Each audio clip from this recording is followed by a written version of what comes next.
আসসালামু আলাইকুম guys. Brahmanbaria 2 Sarail আশুগঞ্জে BNP Jamiat জোটে আল্লামা জুনায়েদ আল হাবিব হুজুর খেজুর গাছ মার্কায় যখন ইলেকশনে দাঁড়িয়েছিল, তখন আমি খেজুর গাছের পক্ষ নেওয়াতে অনেক মানুষ আমাকে কমেন্ট করতেছে আমি নাকি বিএনপির দালাল, আমি নাকি জুনায়েদ আল হাবিব হুজুরের দালাল। আমি বলি কি ভাই, কারো দালালি আমি করি নাই, কিন্তু আমি ব্যক্তিত্ব হিসাবে জুনায়েদ আল হাবিব হুজুরকে অনেক ভালোবাসি এবং উনি একজন আলেম, এই হিসাব করে আমি উনার সাপোর্ট করি। শুধু জুনায়েদ আল হাবিব হুজুর না, ব্রাহ্মণবাড়িয়া নবীনগর আমজাদ হোসেন আশরাফি হুজুর রিকশা মার্কায় দাঁড়িয়েছিল, আমি কিন্তু উনাকেও সাপোর্ট করেছি। এবং আপনি সোনারঘাট থেকে মুফতি গিয়াসউদ্দিন আত্মাইরি হুজুর মোমবাতি মার্কায় দাঁড়িয়েছে, আমি কিন্তু উনাকেও সাপোর্ট করেছি। কারণ আমি কোনো দলকে সাপোর্ট করি নাই, আমি কোনো দল করি না, আগামী তো করবো না, কারণ বাংলাদেশের রাজনীতি আমার পছন্দ না। আর একটা কথা হইলো, যারা আমাকে বলতেছেন কমেন্টে আইসা যে আমি জুনায়েদ আল হাবিব হুজুরের দালালি করছি, বিএনপির দালালি করতেছি, না ভাই, আমি কারো দালালি করতেছি না। যাকে আমার মনে হইতেছে যে উনার ব্যক্তিত্ব ভালো বা উনি মানুষ হিসাবে ভালো, এই জন্য আমি ওনাকে সাপোর্ট করছি। কারণ উনি যদি আমাদের সরাইলে ফাঁস হইতো, তাহলে সরাইলের অবশ্যই উন্নয়ন হইতো এবং উনি ছিলেন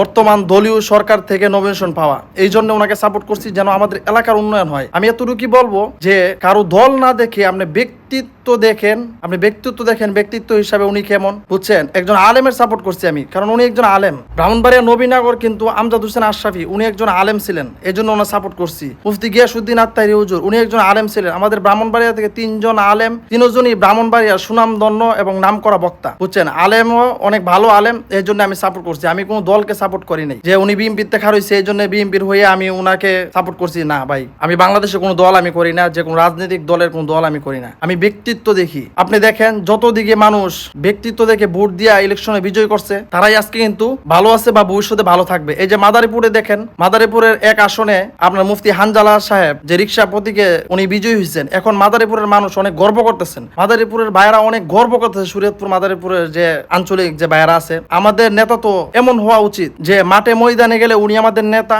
মসজিদে গেলে উনি আমাদের খতিব, জানাজার ময়দানে গেলে উনি জানাজার ইমাম, বুঝছেন? নেতা তো ওইরকম হওয়া উচিত। একজন আলেমকে আপনি সাপোর্ট করতেন, আমি একজন আলেমকে সাপোর্ট করছি, কারণ আমার নেতা ওইরকম। আমি চাই যে আমার নেতা যখন মাঠে ময়দানে থাকবে তখন উনি নেতা, যখন মসজিদে যাবে তখন তিনি মসজিদের খতিব, যখন মানুষ মারা গেলে জানাজায় যাবে তিনি জানাজার ইমাম। ওইরকম নেতা হলে বাংলাদেশে আমি মুসলিম হিসাবে ওইরকম নেতাই চাই।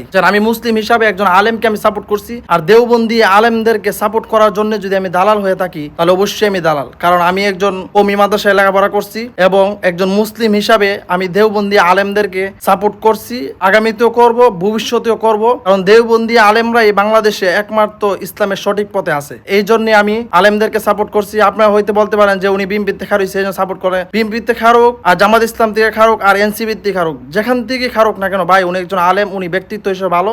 আমি পার্সোনাল ভাবে ওনাকে অনেক ভালোবাসি, অনেক মহাব্বত করি, এই জন্য ওনার সাপোর্ট করছি। আপনারা দালাল বলেন আর যাই বলেন, তাতে আমার কিছুই যায় আসে না। ধন্যবাদ। যদি কথার মধ্যে ভুল হয়ে থাকে তাহলে অবশ্যই আমার দৃষ্টিতে দেখবেন। আশা করি আমার কথা আপনারা বুঝতে পারছেন। ভবিষ্যতে হয়তো এরকম কমেন্ট আশা করি আর করবেন না।